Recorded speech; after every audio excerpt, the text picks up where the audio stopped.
Hi అండి. గోధుమ రవ్వ, సేమియా కలిపి ఉప్మా చేస్తున్నానండి. నచ్చితే గనుక మీరు ట్రై చేయండి. తాలింపు సరుకులన్నీ తీసి పక్కన పెట్టుకోవాలండి. స్టవ్ మీద బాండీ పెట్టి అందులో ఆయిల్ వేసి ఒక స్పూన్ పచ్చిశనగపప్పు, ఒక స్పూన్ మినపప్పు, కొద్దిగా కరివేపాకు, కొద్దిగా జీలకర్ర, ఆవాలు, ఒక ఉల్లిపాయని, పచ్చిమిరపకాయని సన్నగా కట్ చేసి వేసుకోవాలండి. తాలింపంతా వేగిన తర్వాత అందులోకి గ్లాస్ వాటర్ వేసుకోవాలండి. నేను గ్లాస్ రవ్వ, అర గ్లాసు సేమియా తీసుకున్నానండి. గ్లాసున్నర కదండీ! గ్లాసున్నర వాటర్ వేసుకున్నాను. వాటర్ మరుగుతుండగా దాంట్లో మనకి రుచికి సరిపడా సాల్ట్ వేసుకోవాలండి. తర్వాత ముందుగానే తీసుకున్నటువంటి సేమియాలు, రవ్వని కూడా కలిపి వేసుకోవాలండి.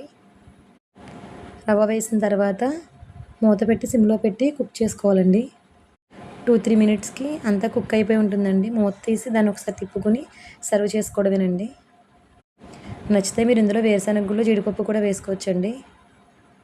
దీన్ని కారప్పొడితో గానీ, చట్నీతో గానీ సర్వ్ చేసుకుంటే చాలా టేస్టీగా ఉంటుందండి. ఒకసారి ట్రై చేయండి. లైక్ చేయండి, సబ్స్క్రైబ్ చేయండి.